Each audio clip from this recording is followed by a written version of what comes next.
This is the Lydia and Spin with Lydia Lunch, Tim Doll, and Simon Slater's over there somewhere. And once again, we are the road dogs that we are, episode number 192. Tim and I are both in Los Angeles now. We just had an Yes. amazing show Sunday, and we're having another one this Sunday. We had the Yep. Baddest Babes of Burlesque, Joseph Keckler, Josie Reck, uh, Dr. DJ pharmacist Greg Foreman, Mm, Sylvia Black, and we're having another one at the Monty this Sunday night with more songs and less verbiage. yes. Which, yeah, I'm very malleable and I don't mind that at all. Um, We gotta mix it up. yes, we Uh, do. we gotta mix it up. So what are you were in the studio, Tim? What are you doing out here? I mean, besides playing with me, what? I'm working with different people, and right now I'm in Highland Park with my buddy Tristan Bichet, who's worked with all types of people, including Bowie and long list. And so we're just doing some tracking here in Highland Park neighborhood. He's got a beautiful place, and yeah, we're just being productive. Fantastic, fantastic. Well, Yeah. I'm going to be rehearsing in Mount Washington, which is I used to live in Highland Park when it was gangland. By the way, it's beautiful there. Oh, Now it's amazing now. Yeah. it's absolutely cool. And Yeah. I yeah, mean, we've both been just having a great time out in LA. yes, and a lot of familiar faces and some new ones, and no problem so far. Nothing but good times and good conversations and bad Good show. behavior. good, good show and bad behavior. Exactly. That's what Um, I say. I don't know. yes, Well, Tim, you as a master musician who knows many things about many things in general, I was just wondering, have you ever heard of what was supposedly considered the most dangerous musical instrument ever made? I think I have heard this. Oh, well, I Besides a guess you. bass in your hands. I mean, would you consider a 2-inch reel-to-reel tape an instrument? Because it can be with Well, music concrete. Because the original ones, before they figured out how to make magnetic tape, it was basically pure steel. So it was like a saw blade. So when the early recordings in Germany, they had to handle them with like chainmail gloves because you'd lose your fingers when you made a recording. But well, that's that's besides the point. well. Anyway, actually, I'm talking about the brainchild of Benjamin Franklin, the glass harmonica. It was called, Oh, which okay. produces celestial notes, but at once sparked fears of insanity. And it's gorgeous. I mean, it's about 2.5 feet long. It's cylindrical glass. It looks like it has copper wire. It's absolutely beautiful. It sits in a wooden box. But anyway, Benjamin Franklin, who invented just A lot of stuff. Yeah, so yeah. many ridiculous things. But yeah, one of the 7 founding fathers of the United States. But he was, of course, on the $100 bill, and I love those hundos. He also, I don't know if you knew that he invented, well, the Franklin stove, the urinary catheter. Ouch. Okay, The, okay. I li- mean, I mean, the lightning rod, we know. But also, he was a consummate musician. Didn't know that.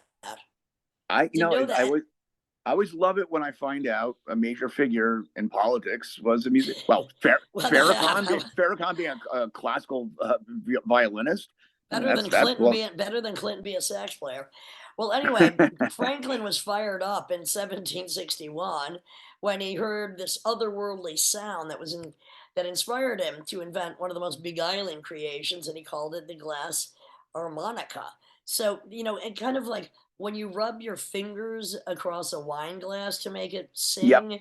well, that's kind of the same application that he did in playing the set of water-tuned wine glasses. It then went on to this instrument, right? I mean, But it would glass explode into your bowls and face. well, That's what you're getting. It would explode in your face, and you have shrapnel shards of glass going well, into your face. okay. This might look like a prop from a set of a steampunk movie, and you might have, and also composers. They rarely call I mean, for the sound of singing glasses, but it's more common than you might guess. So they're saying that the Carnival of the Animals in the seventh movement, the composer, which was Camille Saint-Saëns, like turned to the glass harmonica to evoke this mysterious aquatic feeling. So anyway, I think it's something because Mozart was also a fan, and even Marie Antoinette herself is reported to have a bit of a whiz on the old Oh, harmonica. that's hilarious. That's Oh my hilarious. God, I'm loving this. Even I need one of these. So it's not only in classical music that Franklin's invention found its place, but the ethereal tones can be heard in music by Tom Waits, David Gilmour, Bjork, many others. I'm going to get one of these things. Anyway, I'm always happy to. I mean, it fell out of favor in the 18th century. But it was dangerous because I was right. Could vibrate and Well, explode people's no, no, no, faces? Why no, was it no. dangerous? People feared the music would drive them insane. Oh my God. So the question is, I mean, have sonic weapons been used in musical settings yet?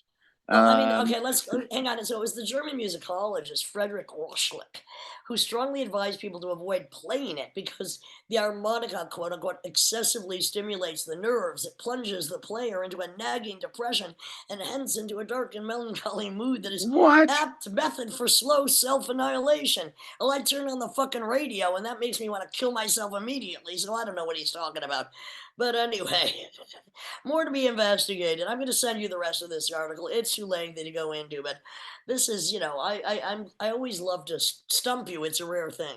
Well, the fear of it is basically just based on rumor, sort of like the concept that Ozzy Osbourne somehow scary.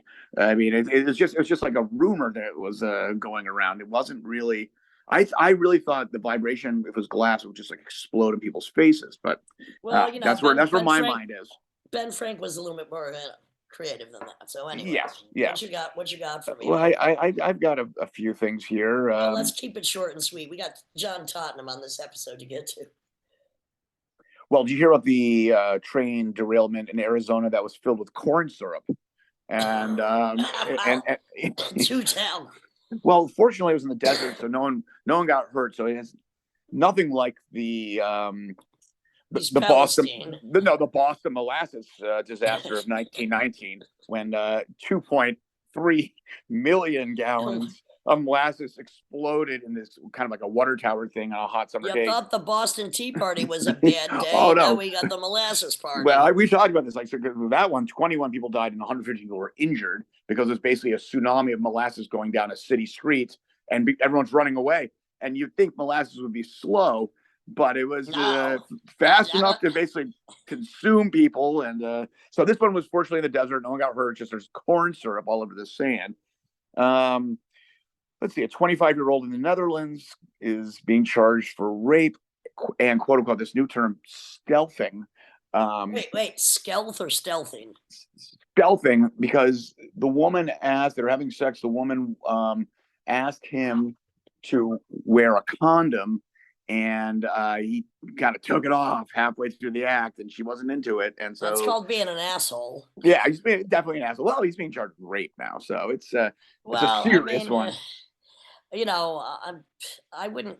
I don't know. I wouldn't call it rape. I would just call it highly immoral and degenerate behavior. Well, To, it's definitely that. It's definitely I mean, that. and also, what's the fucking point? I mean, okay, sensation. Get a bigger condom, you asshole. Anyways, Well, anyway, sure. I don't know why. I don't know why all roads on this podcast, at least every other episode, lead to something to do with the anus, the anal cavity, or Okay. now we come to this. Yeah. Sick scientist. Well, Okay. first of all, what's the weirdest thing you ever swallowed? Just Um.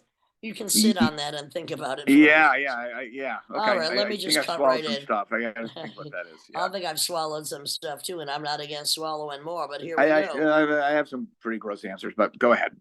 Six scientists swallowed Lego heads to establish how long it takes to poop them out.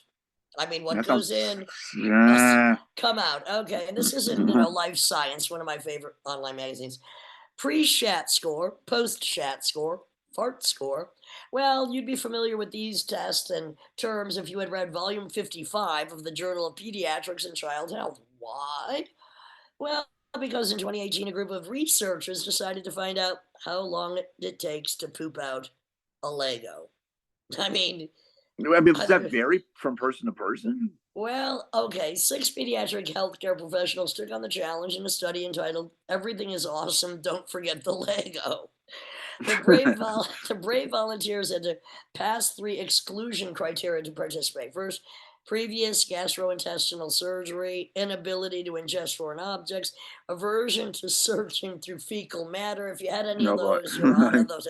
You're on the Yeah, test. all But the deal. anyway, Yeah. once they had the quote unquote crack team of feces filtrator, feces filterers, the researchers established participants' normal bowel habits, using the stool hardness and I don't even know why this interests me, and transit score, also known as the SHAT score. So this was then compared against the SHAT score after they ingested the Lego head. I mean, children pull all kinds of things in their mouth. I mean, and better scientists do that than, a 2-year-old. But anyway, and in They should have case had this a. They should have had William Shatner part of this. Sorry, keep on going. I agree. I mean, but I wouldn't mind sticking something up the other end of his whatever esophagus. Oh But God. I mean, and it's a lot of times children from 6 months to age 3. Another reason I don't breed. They experience this early oral developmental phase, and they just want to stick everything in their face. Oh, they Right. want to Right. Right. swallow Right. everything. And of course, parents, you got to be concerned because magnetic ball bearings, which are often very dangerous and they can actually perforate the bowel if they start to move. Oh my God, terrifying. Watch Yes. out for those magnetic balls or Yeah. whatever. Yeah. I'm just saying.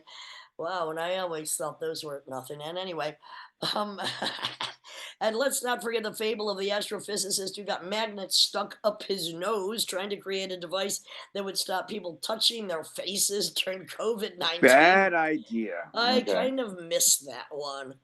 So anyway, surgery can often be required, but it took an average of 1.71 days for the Lego head to exit the body. Not bad, with a varied fart score between 1.14 and 3.04 days. So they note that females may be more accomplished at searching through their stools than males. Why is that? Well, just probably because they're used to taking so much fucking shit from all the men they know. I got you asked for. I think women are better at. I love generalizations, as you know. I think women are Well, better. I think women are better at finding things in guys. I mean, it's a classic situation. Like it's a where treasure it is. hunt. Yeah, yeah. They Yeah, just know and where it also, is. I And mean, we can't really be that squeamish. I mean, most of us bleed every month for 10 to 20 to 30 years of our damn lives. So, I'm just saying. Anyway, let's just say don't let your kids swallow the fucking Lego heads. And a matter of fact, just maybe not even have kids. Oh, I know they're lovely and you all should, but not me. well, one of my brother was working in somewhere in sub-Saharan Africa, and I guess the person did ingest it, but it grew inside, which was a six Oh, inch 6 inch worm he shot out oh, one were they day. hungry or what? I mean, oh my God, I terrifying. yeah yeah. Well, that's something else. Did you hear about the Donald Santa Croce of Utah?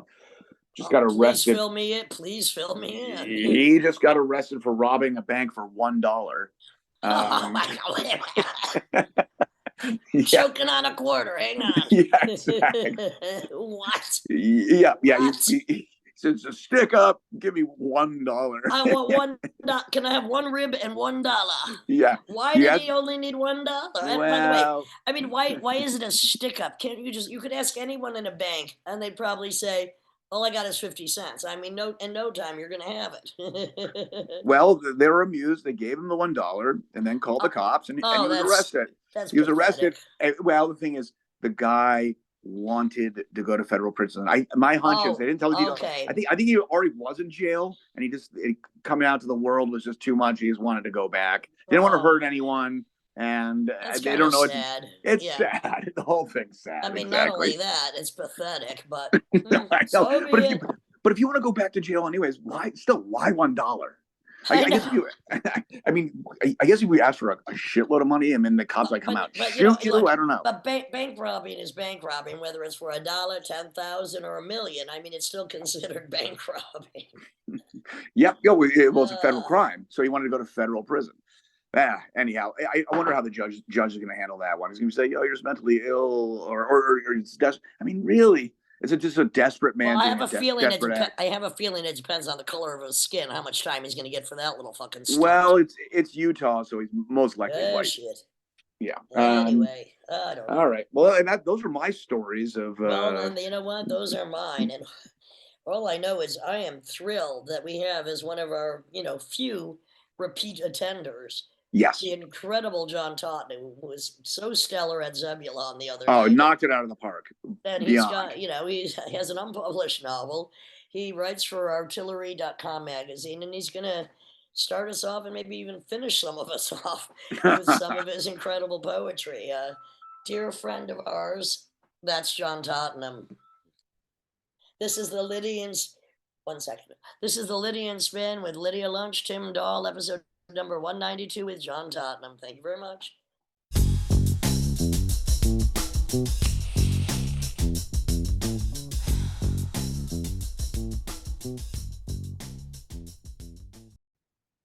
I'm going to begin, John, and then you're going to start right in with the poem. Okay? Snuggle up right next door, John. What's that? Snuggle up right next door so I can see you. Yeah, well, I know you like sex without intimacy. You're not I unlike, do. not unlike me on some nights. Who would guess that is John Tottenham on the Lydian Spin with Tim Dahl, episode number 192. So thrilled to have you back, or, well, better not too far behind me, because once you're in the back, I know what happens, John. Oh, boy. Well, I thought that we would start with some of your poems. By the way, Yeah, you I were mean, I fantastic could. the other night at the Sunday salon that Joseph That's Keckler Zebulon. hosted at Zebulon with Tim Dahl and Sylvia Black, Josie Reck, and the Badass Babes of Burlesque, and Mr. John Tottenham himself. It So was a good crowd. It was a receptive crowd. right Yeah. there, talk. Okay, yeah, it was a good. That was fun, wasn't it? Well, when you say something's fun, I would expect there was a guillotine involved. If you had fun, I must have been doing something wrong. I don't know nothing but fun. It just seems to follow me around. Well, John, good quote. It might be a figure of fun, but not in my eyes. Anyway, how about some of those poems? Do you want a long one or a Just- short one? I could do one of those ones I did the other night. Yeah, speak up though. All right. Yeah, let's hear it. While you were busy multiplying, begetting superfluous spawn, I was lying in the darkness, emitting solitary groans, thinking about all the things I haven't done, the hopeless battles fought, imaginary breakthroughs that came to naught, all the useless knowledge uneasily won when I could have been doing something fun, edifying, or charitable. That actually got a lot of laughs the other night. By a good crowd, because they don't always laugh. John, to me, you are one of the bravest poets. And what I love is, first of all, look, we go way back. We don't have to go into that right now. There's enough rumors flowing. But because your poetry is so challenging, what I love about it too is as you go on, say in a performance, it gets slower and slower and slower, which is the torture of your existence. But people do laugh. I mean, I find you an amazing comedian.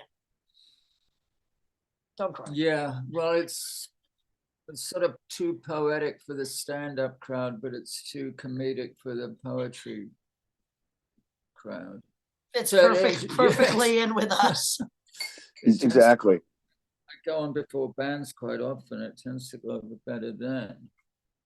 When the delivery and the material is objectively funny in my eyes, I think that's a subjective comment.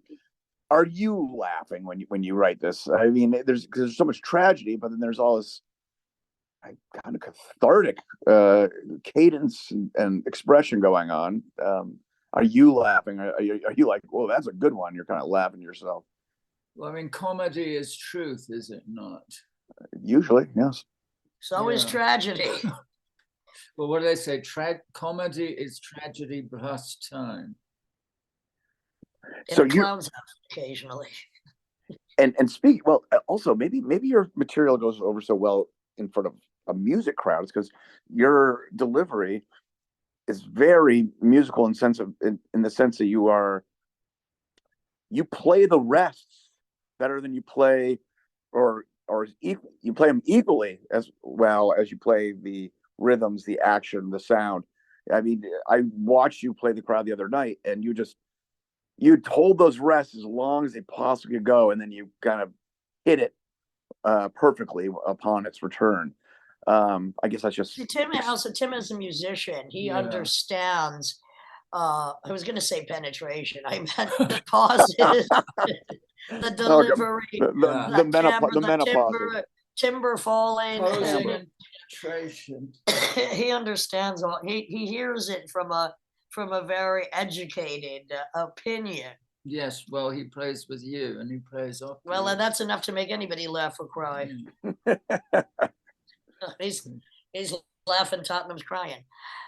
How about one more of those shorties, or a long one? I don't care. You're sitting beside me. Keep going you're an all-night man. I failed to let the sun shine in and only stopped to smell the roses when nobody was looking.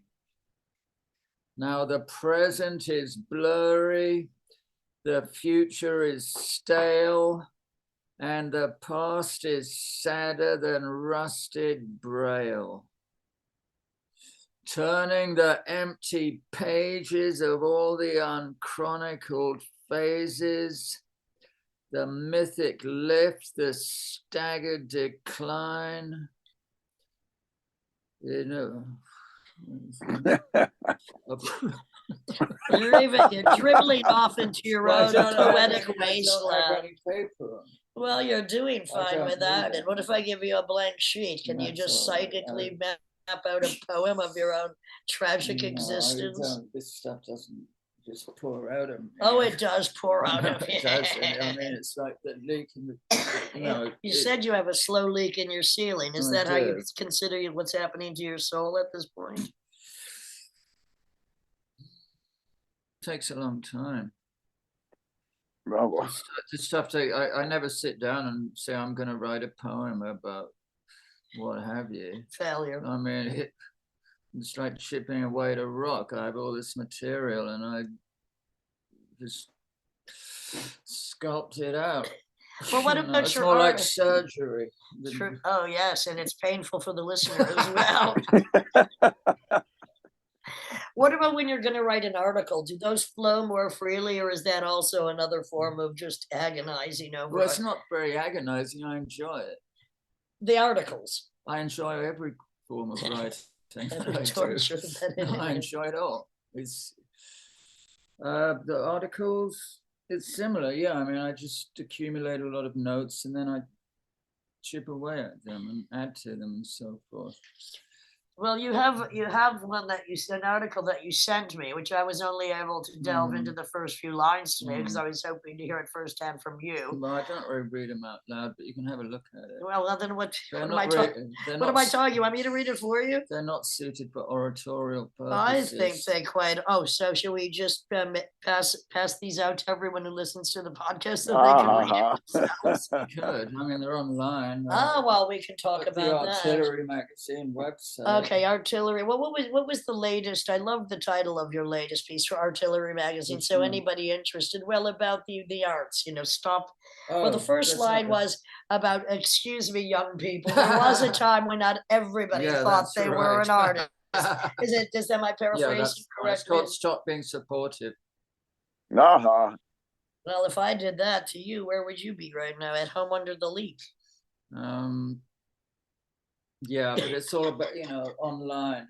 It just lowers the standard of writing and art and what have you, because people post their stuff online and their friends like it, and that gives them the illusion that they're artists or what have you. Back in the day, you had to prove yourself first.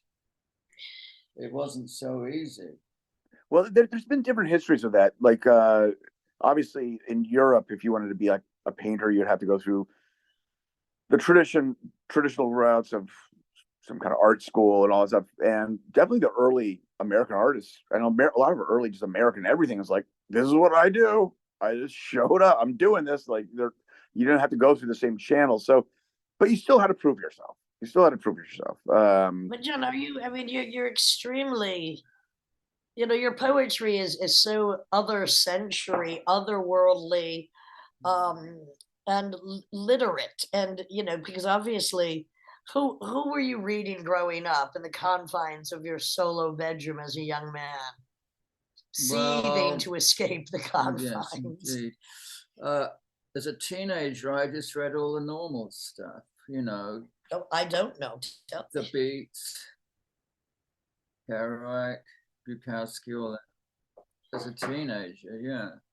Well, that is good for young boys. Yeah. And so then, as a young adult, what did you start gravitating towards?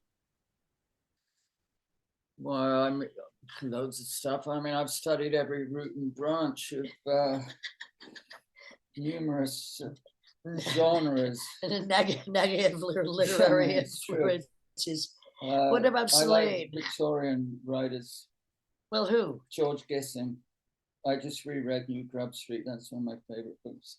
1890. It's a great work of writing on the subject of writing. Ivy Compton Burnett, she wrote 20 books, which are all practically identical. They all have, and they're all set in morbidly claustrophobic Victorian households. Well, that's a question I'm going to ask you. First of all, do you go through phases of reading? That's the first part. But then also, don't you think it's often like writers and often some musicians, they will record the same album over and over again. They will rewrite the same book over and over again. Yeah. I mean, Henry Miller was a run-on sentence. Bukowski was a run-on sentence. I mean, Selby had some differences, but I think that, always searching for the perfect way to exercise whatever the contamination of that specific demon is. So if you say somebody wrote 20 books that all sounded the same, that makes sense. I mean, as a schizophrenic, I tried to vary the sounds and the affectations, but back to also, do you read in phases? Like, okay, now I'm on the Victorians, now I'm on the... No, not really. I get it. Well, he's reading a book now. I don't know. He'll come back. Yeah. He's like reading a book on your own. I read it. About 90% of my reading takes place in the bathtub. I lie in the bathtub with a cocktail and classical music playing softly in the next room, and I read. It's necessary. It's very necessary. Have you met Joseph Keckler? He does the same. Does he? Yeah, maybe he's a bathtub reader. He is a bathtub reader. And are you? I mean, is the classical music? Wonder I was bookended by you two the other. I mean, the classical music in the background, that's not a distraction. I always found, and a lot of people approach it this way. A lot of people put classical music as background music, and I always wondered, can you get anything out of it? I mean, it's only satisfying if it's an active listen for me. Of course, I'm not here to tell people how to enjoy things, but well, tell us how to enjoy things. No, wait, Tim, you get back to that, but in a minute. What's interesting is when I find that some people write with music on, I always do. And I do not, but they write to even like metal music. They'll write to rock. They'll write to, and that is just something, I don't even play that much music in my house anytime, but certainly not when I'm writing. I mean, you got to get the voices straight that want to come out. So you play classical music when you're writing? What do you play? What? Music.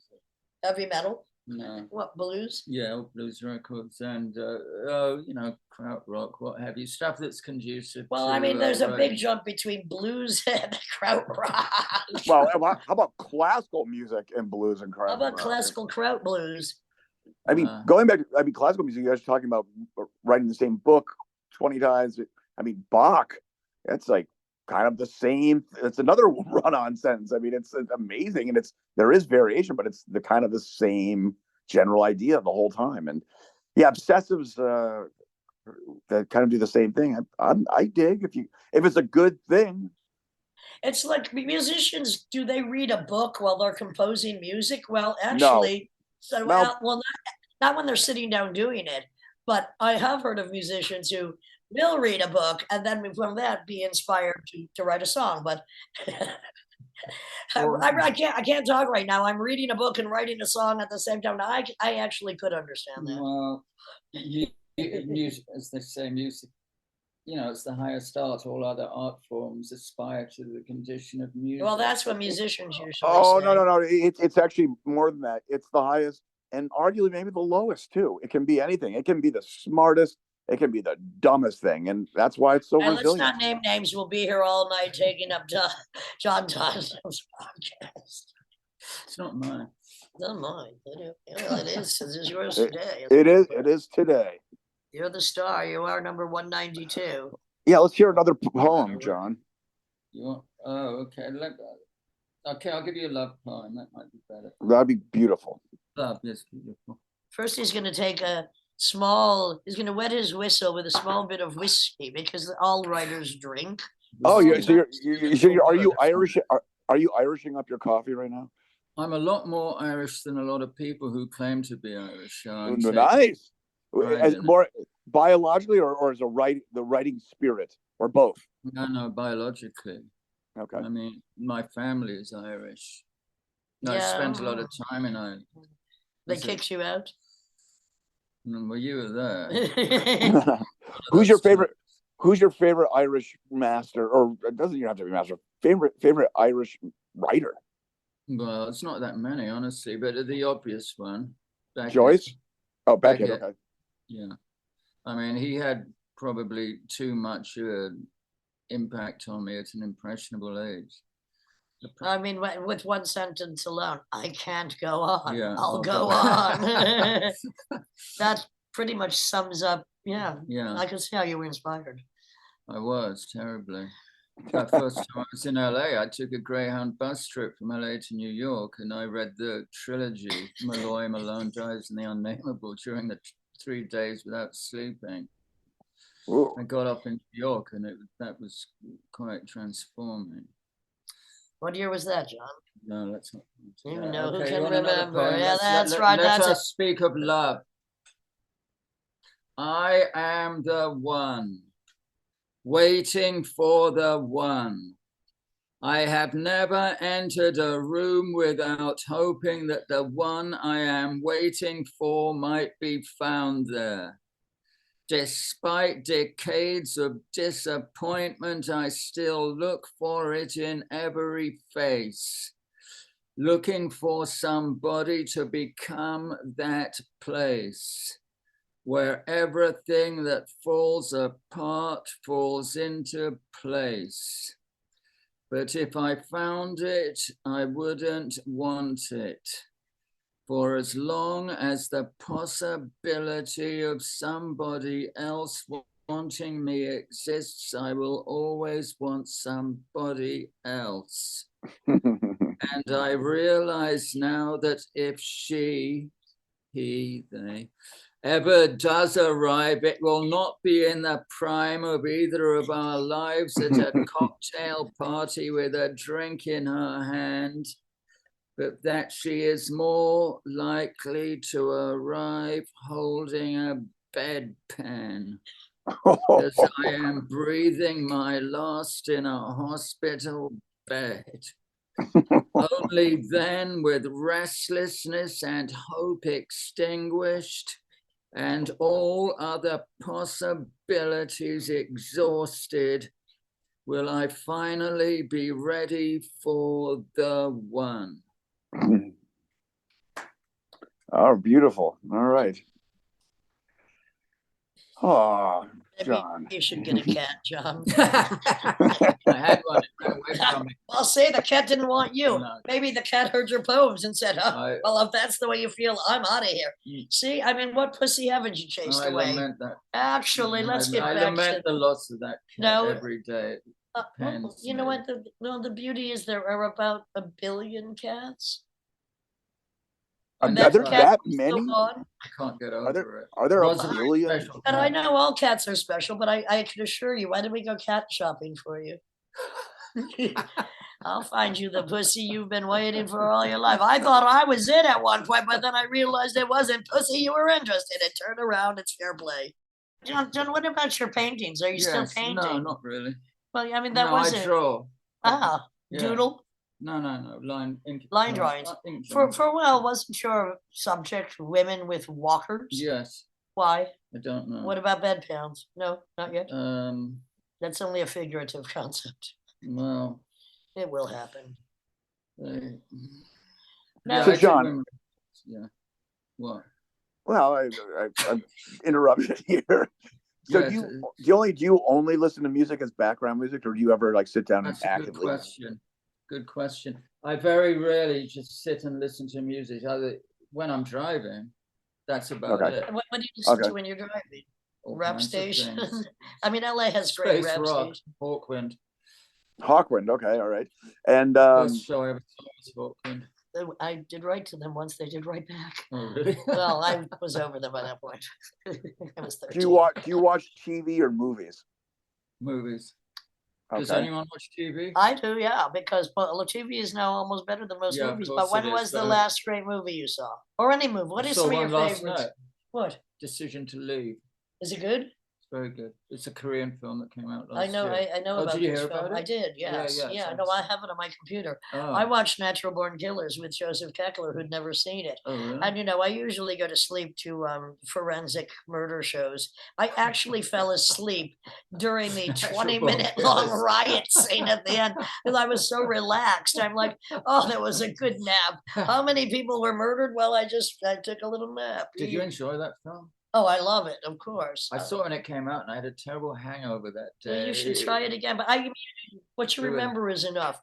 No, it's an amalgamation of every symbol, every iconographic, every transgressive thing. I mean, it really sums up American culture in a way that, and Tarantino, who wrote it and sold it for $10,000 and was pissed off with He was Oliver furious. Stone Yeah. revamping Wow. it. No, it's brilliant, and it's that it even was made because it is the most violent film ever made. But again, the characters are, there've been a few movies like The Sadist. There have been films like the Martin Sheen Sissy's Badlands. That's a beautiful film. Yeah, based on these kind of killers again. Couples who Bonnie kill. and Clyde. Bonnie and Clyde. So it's the classic, but I mean, it is so hyper violent, and but I really. Crazy. Oh, exactly. Vengeance is mine. But I really Yeah. love because there's often a window that's just a window in a room. And in the window are movies, images, symbols playing. It's just completely psychedelic and surreal. I say it's worth watching again. Okay. Yes, Director's cut. Okay, so what else? What about else? some? Yeah, I noticed you reeled off a bunch of film noirs on stage the other night. Oh, I film noirs and my forensic shit. Thank you. Yeah, but I go through phases too. But I go through a lot of film noir But phases. I mean, I do like true crime forensics, but True Detective, which I just saw again recently, Yes. season 1. The writing is so amazing. There's just no equivalent. What about Deadwood? Also good. Yeah. Ozark, Bloodline, like but Deadwood. The Wire. that's quite a Excellent. while ago. That was quite good. But I mean, this is it. To maintain, a movie, hard enough to make a movie that's an hour and a half, consistent. So many people you have to depend on. TV shows that go through 10, 20, 30 episodes. I can't even fathom, Those series. sessions that go into making these right. Yeah. The soundtrack to Natural Born Killers is phenomenal. It's one of the What do you best. think? What do you think of Rodney Dangerfield? Everybody is in it. What, Tim? John, what do you think of Rodney Dangerfield's performance in that? Dangerfield? He's Yeah. in Natural Born Killers. Oh, It's like a sitcom version of Mallory's Family, and it's really vulgar. Yeah. I used to see him wandering around Cantor's in his pajamas at 3 in the morning. He was foul. Yes, he's phenomenal. Yeah, well, you should watch it because it's in the first 4 minutes in Natural Born Killers. It's vulgar. It's very foul. He does What the about job. that serial killer film that Lars von Trier made? Did you see that? The House That Jack Built? I did see it. I thought, hey, look, Matt Dillon to come out as a serial killer. I thought it was very interesting. I didn't see it. Yeah, and I also just saw Ethan Hawke. I mean, Ethan Hawke, who was like a nobody, then did some really good things and produced things, and then just had a film. Who doesn't want to be in horror? Called Black Phone, where he's wearing a really scary mask most of the time and kidnapping children, putting them in the basement. I'm like, everybody's doing horror. My favorite horror is a French horror film called Martyrs. You shouldn't watch it. Martyrs? Yes. Never heard of Well, it. it's horrifying. We'll talk about that later. But yeah, I go through phases. Do you like, John? Do you like horror movies? The whole genre of horror films. Not especially. When I was 15 or something, I saw the Texas Chainsaw Massacre and it tore my head off. And I was always looking for another film that was as good as that, and I never found one. Well, you know what was pretty good, because Interesting, I've seen that more than any other film. I've seen about 30 times. Whoa! That does explain a few things, John. You just even threw me. Saw the series. Oh, that I never saw. Well, I never saw Saw. Well, you should, because actually it's the appliances, and also because the whole theme is you were an asshole, you fucked up doing this. Now you're going to have to repeat or try to get through this. And one scene where there's a junkie that has to find a key in a bathtub of syringes. This is what I'm talking about. I think you better check out the Saw series. As a matter of fact, I invite you to watch it with me. Because horror, I'm a very, I mean, it doesn't scare me. It's like, you know what? Well, nothing does anyway. That's why, yeah, it does. I don't know. I have a problem. The problem is, I need another poem. Do you find Texas Chainsaw Massacre? Right. Do you find it funny sometimes? Texas Chainsaw Massacre? Oh, yes. I mean, it's so absurd. I mean, Texas Chainsaw Massacre. Oh, yeah. It's definitely funny. What made you watch it 30 times? 30 times in one night? No. It's very richly atmospheric, and most of it's shot during the day. It's terrifying. Almost. That is terrifying, because it's that's based on Ed Gein. I mean, that's like the real horror. Oh, Dahmer with Evan Peters. Oh, is that good? Oh, I loved it. What about Frederick West? That really distressed. That was a distressful thing, yes. But they're doing. Disturbing, that. Oh, well, that's horrifying. Yeah. And Rosemary West, of course. Yeah. But they're doing all evil these love. Evil love. Well, how about the Moors murders? Yeah, that's well, I don't know if they ever made. Especially I'm nasty about English serial killers. Just well, there's something especially nasty about most English people. Yes, okay, I guess it's right. That's nonsense. So the violence, British violence is. I mean, we don't just have to go off on Clockwork Orange. A Chelsea Smile. That just is horrific to me. No. Somebody's on the tube, on the train, on the subway, and suddenly somebody in jack boots and no hair comes with a knife and slits your cheeks open. It's a barbaric place. It's true. Well, I mean, look, we're in America. I don't know if at least they shoot you here. They don't just slice your face. Violence is a sport over there. It's true. Oh, I mean, we know. Here it's just a sexual release for incels. Violence is usually motivated by crime over here. Over there, it's or loneliness, or bullyism, or loneliness, or insecurity. I mean, there's a number of reasons. Well, you got to watch your back if you're walking around on, Friday night after the pub's closed in certain areas. Well, John. That's why I usually walk backwards. John, if the pubs didn't close till 4 a.m., wouldn't the crowd just wouldn't it just kind of trickle down, as opposed to everyone has 5 whiskeys at the same time and everyone's on the street at the exact same time? I know. And then they start to pound each other. Yeah, I would say it's still like that. Still closed at 11. Well, no. They close early. I guess if you're in London, if you want to continue to party and drink, some of the clubs are open. But those are they're just here and there. I mean, just a bar being open till fucking 4 or 5. I don't know if that exists. I mean, not when I'm there. Everything fucking shuts down. We used to have these drinking clubs back in the day. What, the Victorian era? You go in the afternoon. Oh, you go all day. Well, you could, because there'd be drinking clubs. So you had to be friends with somebody who was a member, and then you'd go in and they'd have strippers and a bunch of really ghoulish alcoholics knocking them back. Yeah, and there'd be wall-to-wall carpeting the whole time, which always kind of was confusing. And that sort of thing, in the Colony Club and so on. I mean, if you have... Do you visit strip joints? No, I don't much care for them. I could understand why. Have you ever done a pole dance yourself? Actually, do you like to dance? I've had my moments. I bet you have. I haven't had one in about 30 years, but there's always tonight. I love to dance. So would you dance to R&B soul music from the 60s? Internally. That was a good response. You're going to jumbos? No, no, no, I'm not going to Jumbo's. Why would I go there? I Well, can't. I'm not going to go dance at Jumbo's. No, Well, you got I'll some, dance for you, but that would some of just your chase you friends out of going there. here. How did you like being on the stage the other night with 6 burlesque gals I should have had him on stage at the same time as me. Yeah, you should have. crying? Yeah. They should have been up there crying. They could have all been going, "I'm the one, I'm the one, I'm the one." Somebody came up to me afterwards, a guy, and he said that he wept during my reading.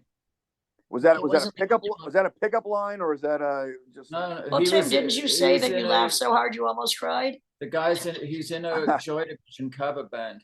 Well, no Uh-oh. wonder he's a Did sour you? Did cunt you? anyway. Well, I'm crying now, but Has anybody tried to pick you up after one of your Yeah, shows, of course. John? Yeah. Because they find you so romantic. Yeah, absolutely. Sour women, I guess, or sweet ones. What do they see in you, John? No, I don't know. That's for you to Well, determine. trust me, I could write a book on it, and there your story is Well, coming. it's not really for me Yeah, to say, you is it? tried to discourage me at every stop from writing the true story from my perspective. That is a crime novel. Short one, no doubt.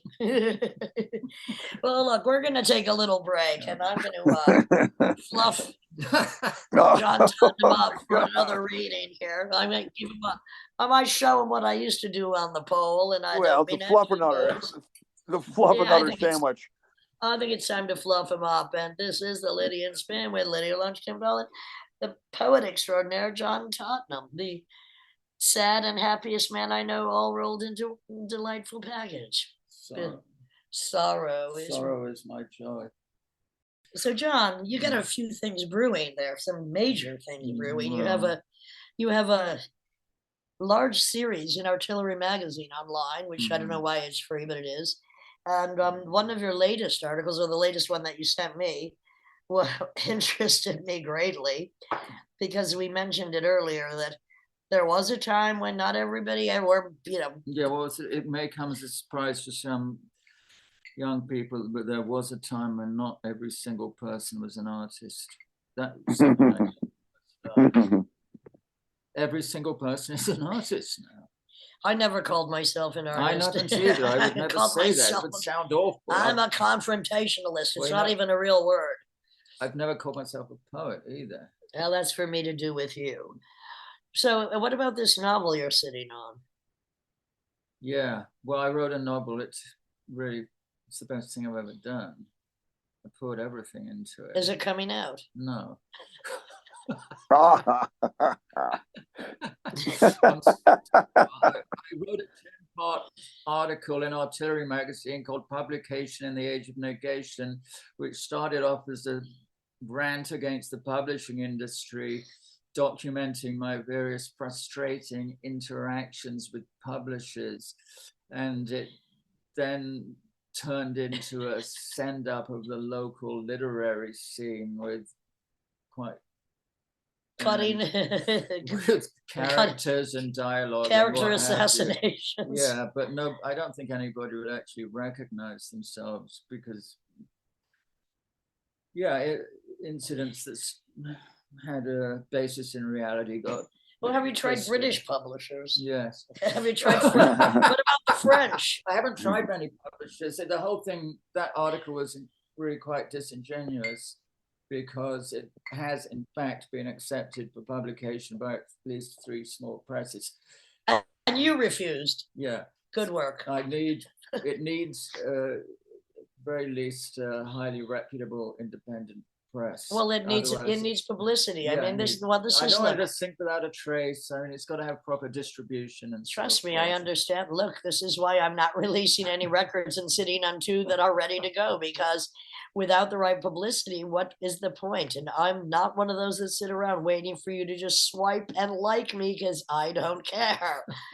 But however, things need proper distribution and publicity. Otherwise, Yeah. I mean, I've been very lucky because when I first started, it was easy for me to finagle small record labels to put some things out for a while, but I always got them back. I always owned them. And I don't even know how I was that smart to know that, but I just knew that it eventually one day would pay off.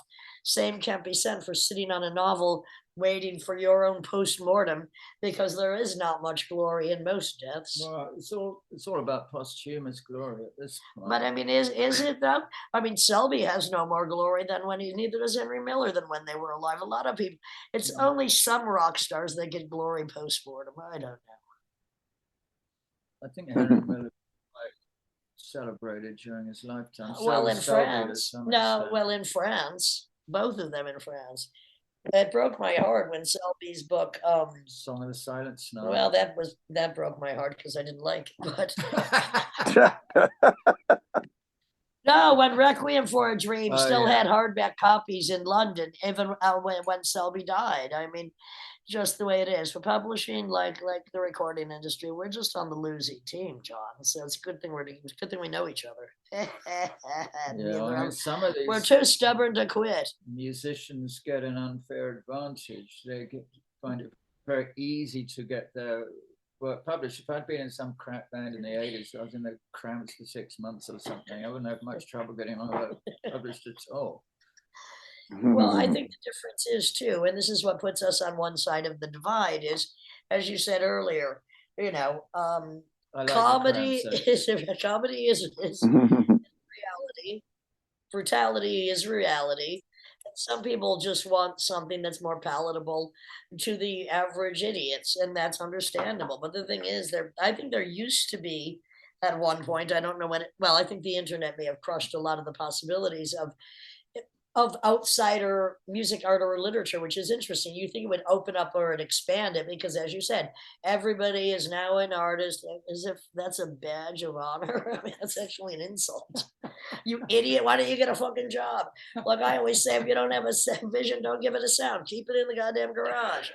I came across someone recently. Constructive. My advice to young budding anything is become an architect, an archaeologist, a chemist. We need better drugs. We don't need more poetry, although we do need some more poetry from John Topman. That would be right now. Segue. Broke, bitter, and alone.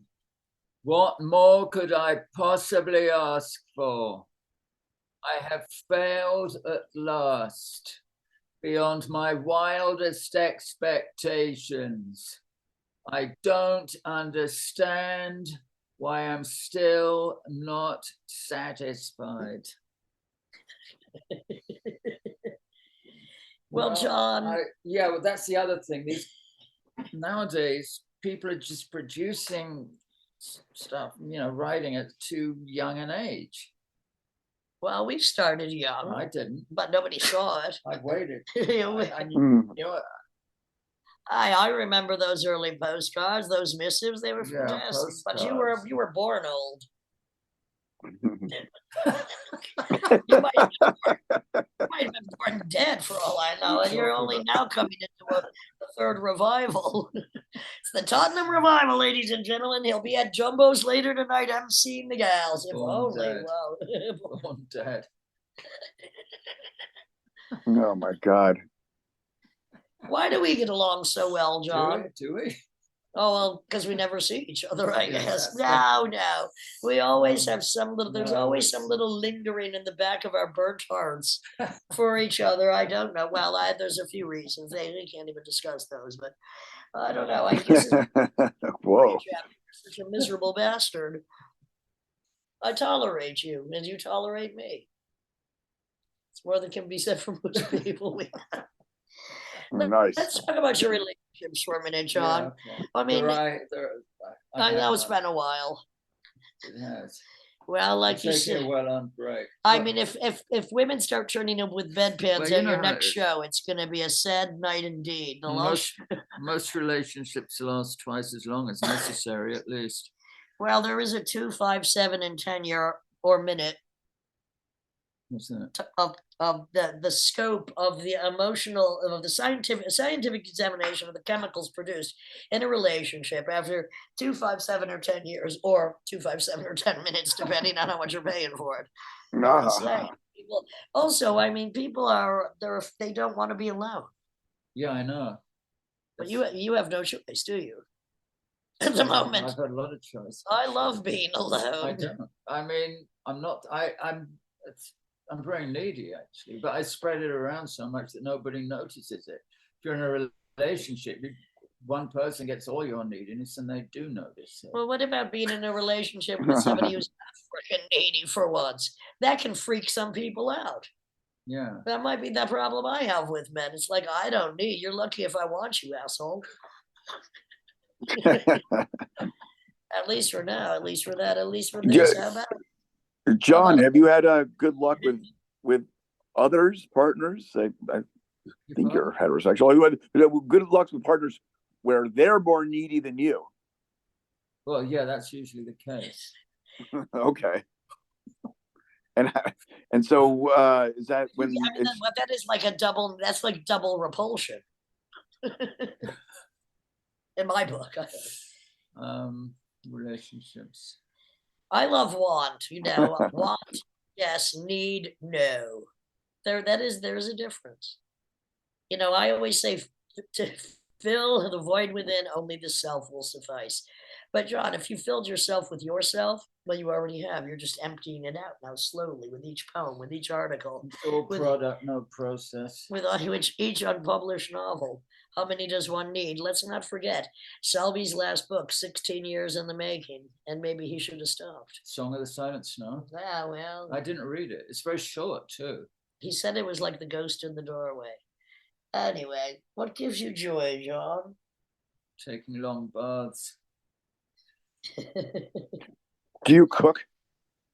I've had my moments. Yes, I do. I don't know if I've ever even seen him eat. I think he's living on fumes. I subsist on breaded fish and yogurt.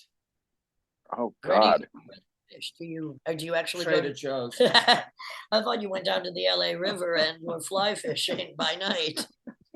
Oh Everybody's God! gonna have a second job. Have you ever fished, John? I've got to go to the dentist tomorrow for the first time in 10 years. Do you need a tooth pulled? I'll do it. It's a disaster. Are you sore? The front. You grind. You're a grinder. Now you're choking on your tooth chips. The front teeth look fine. They do. If they look like the back ones, I'd look worse than Shane McGowan. I'd look like a Bowery bum, honestly. Do you want me to pull? Absolute disaster. Do you want me to pull some out? Not really. No, I'm going to see a professional tomorrow. Well, are you in pain? I'm an amateur dentist. Jesus, give me some credit here. Jagged, sharp. I've pulled a tooth out or two before. No biggie. Blackened. Will you save them for me? Will you save those bitter little burnt teeth? My teeth are like the world. Yellow, brown, black, and white. Thankfully, the white ones are in front. And your gums are red. Okay. Tim has never had a cavity in his life. Are you kidding? Never. I went to the dentist for the first time in 25 years, like a couple months ago, and they're like, I didn't want to tell them my history. I didn't want to tell them my history. Could you back up the phone a bit? You're looking like a thank you. We don't need to see inside your mouth that there are no cavities. This is terrifying. Notice the distance we have. Oh my God. I'm having a horror film and it's the inside of Tim Dahl's non-cavity mouth. I don't know what's going on. It's the afternoon. We're in Los Angeles. It's raining and we've all gone insane. Well, John, dentists are kind of like car mechanics. You don't want to, you don't want them to upsell you on anything. So it's kind of like, they're like, when was the last time you were the dentist? I was like, oh, a long time ago. I didn't really want to tell them information. And they took x-rays and they said, you never had a cavity before. I was like, correct. They're like, well, you still don't. I was like, okay. Did he check the back of your trousers? well, that's why I chose not to get not to go under. John, let's put it that way. John, trace out the teeth pulling. How many have to go and come back to me? Trust me, it will only hurt for the first 200 minutes. Well, yeah, I still get one of my favorite horror films is The Dentist 1 and 2. Never heard of it. Well, you will tomorrow. 1 and 2. Oh boy, yeah. If they put you under 1 and 2 ain't bad either. But... So, I mean, a dentist is quite expensive. I mean, what are you anticipating, John? They're going to say you have to pull these fucking things out?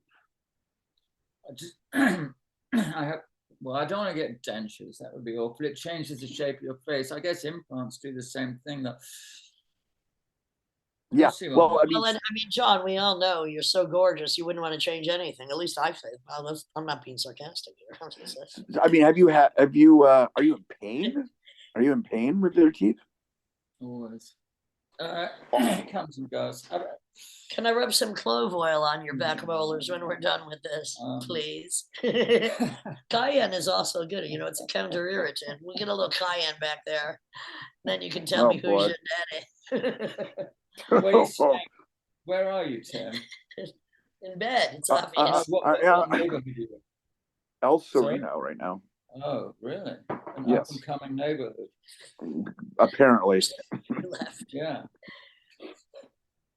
But yeah, I slept so well last night. It was so quiet, and it made me realize how fucking loud New York is. You fucking even your place. Out.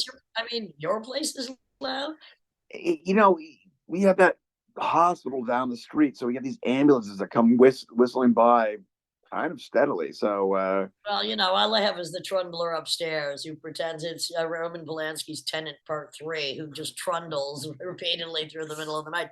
Otherwise, my apartment's very quiet, but I sleep good out here. You know, I got over my serial killer fascination once I realized they've all been imprisoned. I've avoided them successfully, I think. Oh, I got a great review for, you know, Zora has her album coming out soon, of which I do Murder in the Temple. The video's up now.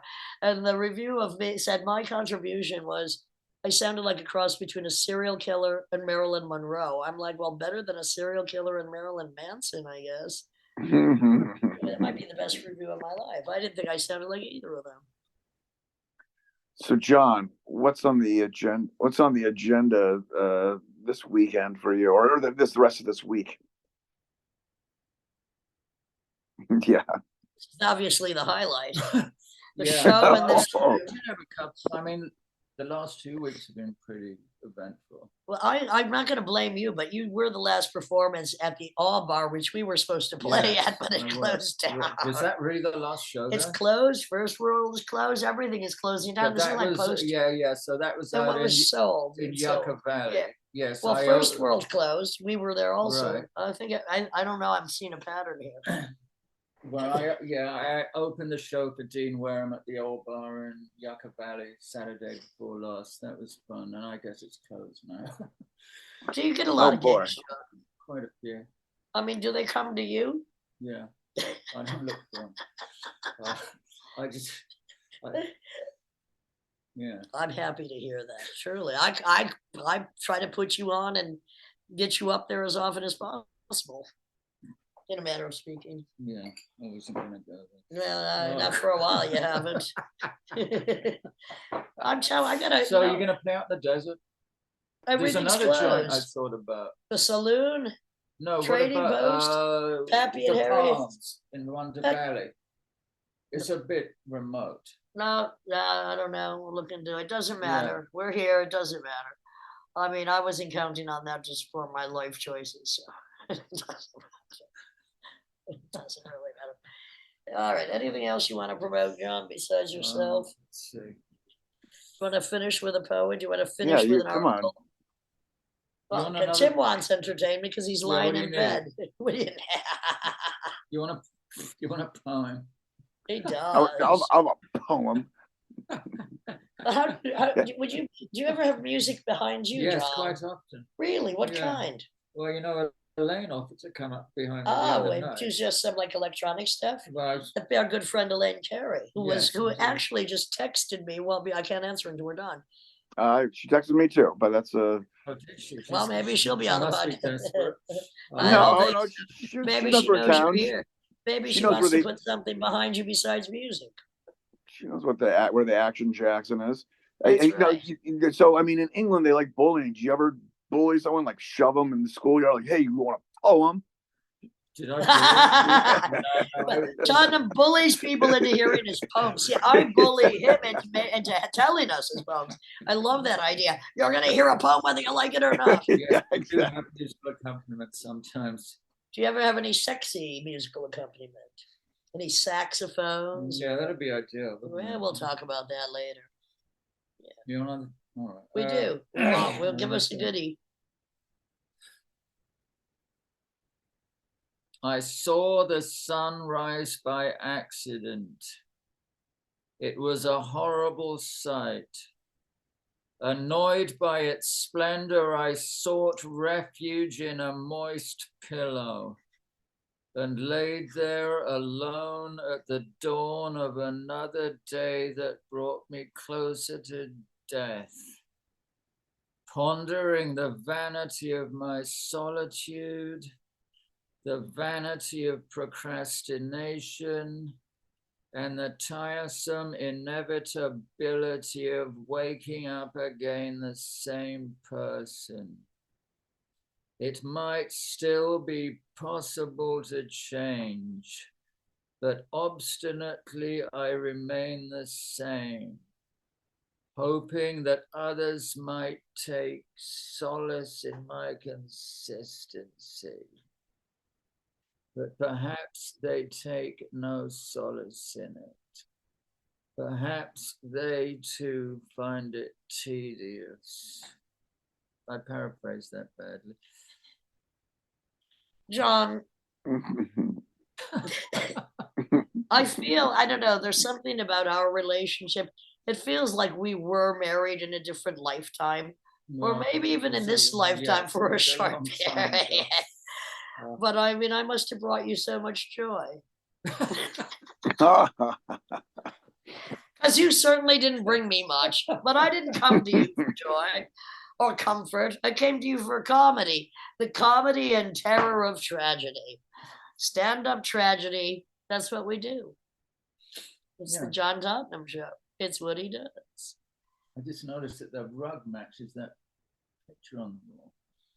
All right, he's getting psychedelic now. With that, anything else, Tim? I mean, I like that was a nice little closure. That poem kind of a little on the dark side. I don't know. I mean, do I have anything to talk about? Or something to talk about? But I'm fine. Complete. Do you not feel complete in our relationship, Mr. Dunn? Oh my God, he's rubbing his eyes and holding his crotch. He was. I'm not kidding you. That was. Let's not talk. Yeah, he's trying. Okay. I'm satisfied. Squeeze it under the table. See if it'll fit. I can't complain. I can't not complain. I can't complain, therefore I have nothing to say. All right. Well, this, I think, it's a proper and fitting ending to an everlasting relationship. As a great supporter that I am to my dear friend, and one of only two of my favorite living poets, the other being Brian Lewis Saunders. A joy to know you, my friend. You always cause me to chuckle, because then also I love to hear your cackle. John Tottenham, look for him on artillery.com, his many-part series. You won't be able to buy his novel unless he has you pay for it 1 page at a time, which is possibly the next thing coming. And that's what we do at the Lydia and Spin. We expose you to that which you may or may not want to hear. But you know what? We'll still be here when you aren't. Lydia and Spin, Lydia Lunch, Tim Dahl. Episode number 190. We're going to start charging motherfuckers. 192 with John Tottenham. Thank you and goodbye. Bye. Bye.